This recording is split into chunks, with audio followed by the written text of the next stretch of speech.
તો હલો મારા વાલા ખેડૂત મિત્રો, સ્વાગત છે ફરીકવાર મારી યુટ્યુબ ચેનલ હાલારના ધબકારાની અંદર। ખેડૂત ભાઈઓ, આપણે આજે તારીખ 4/2/2026ના રોજ આપણા જે આ જીરા જે છે તે આજે 80 દિવસના કમ્પ્લીટ થઈ ચૂક્યા છે। અને તમે ખેડૂત ભાઈઓ જીરા આપણા જોઈ શકો છો, કંઈક જીરાની કન્ડિશન હાલની અંદર આવી છે। અને ખેડૂત ભાઈઓ, આજે આપણે આ જીરાની અંદર જટાયુ અને પોટાશ જે ખાતર આવે છે 0050 એટલે કે પોટાશ, તે આપણે પોટાશ આની અંદર મારેલું છે। તો જટાયુ અને પોટાશ બંને આપણે આ જીરા જે છે તેને 80 દિવસે મારેલું છે। તમે જોઈ શકો છો આપણું જીરું એકદમ દાણા બધા ભરાવદાર થઈ ગયા છે અને એકદમ પીરાશ ઉપર વળી ગયું છે, હળદર જેવું પીળું થવા માંડ્યું છે જીરું આપણું। કન્ડિશન સારી છે જીરાની અત્યારે તમે જોઈ શકો છો ખેડૂત ભાઈઓ, આવું કંઈક આપણું જીરું છે। તમને જીરાને નજીકથી બતાવવાનો પ્રયત્ન કરીશું। પીરાશમાં જોઈએ તો આ ટાઈપનું પીરું પડી ગયું છે જીરું, તમે જોઈ શકો છો। આ ટાઈપના આપણા જીરા થઈ ગયા છે અત્યારે, એકદમ પીરા પડવા માંડ્યા છે। અને ખેડૂત તમે જોઈ શકો છો આપણા જે જીરા જે છે તે ખિસકોલી કલર ઉપર વરવા માંડ્યા છે। તમે જોઈ શકો છો ખિસકોલી કલર જીરાનો આવવા માંડ્યો છે।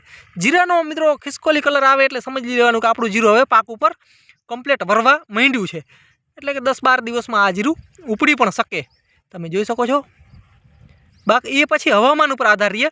હવામાન જો ટેમ્પરેચર વધી જાય તો વહેલા મોડું ઉપડે, ટેમ્પરેચર જો ઓછું હોય તો એના ઉપર આધાર રહીએ બધો, એટલે ખાસ ટેમ્પરેચર ઉપર આધાર છે। તમે જોઈ શકો છો આવી રીતના દાણા જે છે એકદમ ખિસકોલી કલર ઉપર વળવા માંડ્યા છે। તો ખેડૂત એકદમ આપણું જે જીરું જે છે અત્યારે આમ પીળું હળદર જેવું થઈ ગયું છે। મોબાઈલમાં થોડુંક વિડીયોમાં જે કન્ડિશન અત્યારની જે કલર જે છે ને એ ખરેખર કમ્પ્લીટ કલર નથી બતાવતું, થોડોક ઓલો કલર બતાવે છે વિડીયોની અંદર। તમે અત્યારે આમ કદાચ આવીને જુઓ ને તો પણ તેનો કલર અલગ છે અને રીગલી કલર અલગ છે ને ઊમ પણ અલગ છે, તમે જોઈ શકો છો। તો ખેડૂત આપણા જે જીરા જે આ છે તે આ જીરાને આપણે ઉગ્યા પછી એક જ પાણી આપેલ છે અને આને આપણે 27 દિવસે જ છેલ્લું પાણી કાઢી અને મૂકી દીધું છે। ત્યારબાદ આ જીરાને આપણે પાણી આપ્યું નથી। અને તમે જોઈ શકો છો અત્યારે આમાં ખેડૂત આમ જોઈએ ને તો 27 દિવસે જ પાણી આપીને મૂકી દીધું ને એટલે આમાં માળ જે છે ને તે એક જ આવેલ છે, ખરેખર આમ ડબલ માળ નથી, છે પણ બહુ ઓછો છે ડબલ માળ। કદાચ આને આપણે બીજું પાણી કદાચ મળ્યું હોત ને તો બીજો માળ લાગત, પણ એમાં રિસ્ક બહુ હતો। એનું કારણ છે કે અમે આ વર્ષે દર વર્ષે આની અંદર જીરા વાવી અને આપણે વયા જતા હતા જીરા, એટલે કે સુકારો બહુ આવી જતો હતો, જમીનને બરાબર માફક નથી। રાખોડી આપણી જમીન છે, આછડી અને રાખોડી જમીન છે, જેના લીધે જે જમીન જે છે તે આ જીરા આ જે ખેતર હતું તે માફક આવતું નહોતું બરાબર, જેના માટે આપણે આને 27 દિવસે જ પાણી આપી દીધું। અને ખેડૂત ભાઈઓ તમને એ પણ જણાવી દઉં, આમ જોઈએ તો વગર પાણીનું જીરું કહેવાય। આ આપણે વાવ્યા પછી આ 4 વીઘા જેટલી જગ્યા છે, તો આની અંદર માત્ર 2 કલાકની અંદર પાણી બહાર નીકળી ગયું હતું, બરાબર છે, ખાલી 2 જ કલાકની અંદર। આ એકદમ આમ રડતું પાણી છે, આપણે કયારા જે છે ને તે એકદમ રડતા બાંધ્યા છે, એટલે કે પાણી જલ્દી બહાર નીકળી જાય એવી રીતના આપણે કયારા બાંધેલા હતા। તમે જોઈ શકો છો આવી કન્ડિશનમાં કાંઈક જીરું અત્યારે છે અને 80 દિવસનું આપણે જીરું છે। આ જીરાની અંદર આપણે જટાયુ અને પોટાશ બંને મારેલું છે અને આજે જ આપણે માર્યું છે, એટલે કે જે જટાયુ જે છે તે એકદમ જટાયુ છાંટવાથી આપણે જે જીરું જે છે તે દાણો જે ભરાવદાર થશે અને એક ભેગું પકવશે। બીજી વસ્તુ જે પોટાશ જે છે, પોટાશ છે ને તે દાણાને થોડોક મોટો કરશે એવું કહેવાનું થાય છે, તો એવું થઈ શકે એટલે એના માટે આપણે આનો જે છંટકાવ જે છે તે કરેલો છે।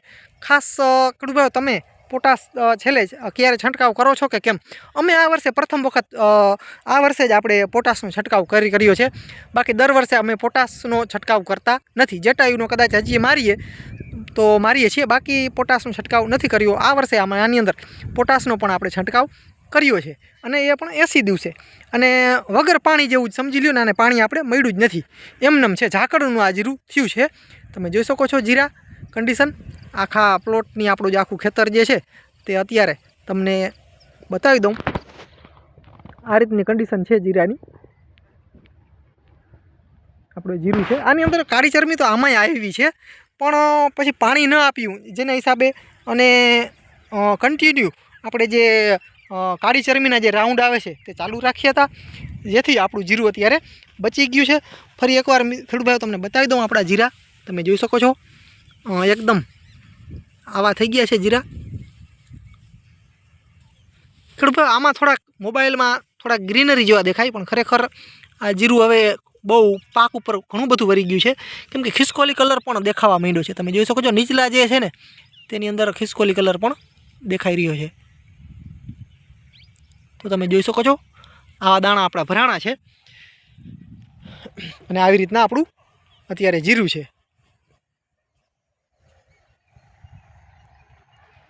તો ખેડૂત ભાઈઓ જીરું આ જે 4 વીઘાનું જીરું જે છે તે કેટલુંક નીકળે આગળ જોશું આપણે શું થાય છે આ વર્ષે, કેમ કે પાણી આપણે આને બહુ આપ્યું જ નથી, એટલે કે કેવું નીકળે ને એ જોવાનું ખાસ છે. વીઘે કેટલું થાય ને ખાસ જોવાનું છે.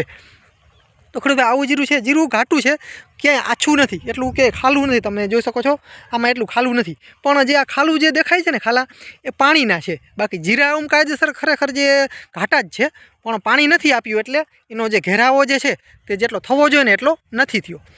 તો આવું છે. જો આને આપણે પાણી આપતા હતા તો આ જીરું આપણું બધું વયું જતું હતું, જેના લીધે આપણે પાણી આપ્યું નથી.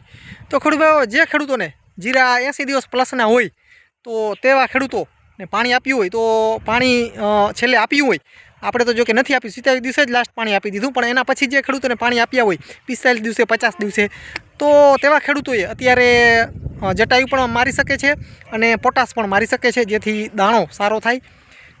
એટલા માટે ખાસ ભરાવદાર દાણો અને જાડો દાણો થાય એટલા માટે આપણે પોટાશ પણ છાંટ્યું છે, તો તમે પણ છાંટી શકો છો.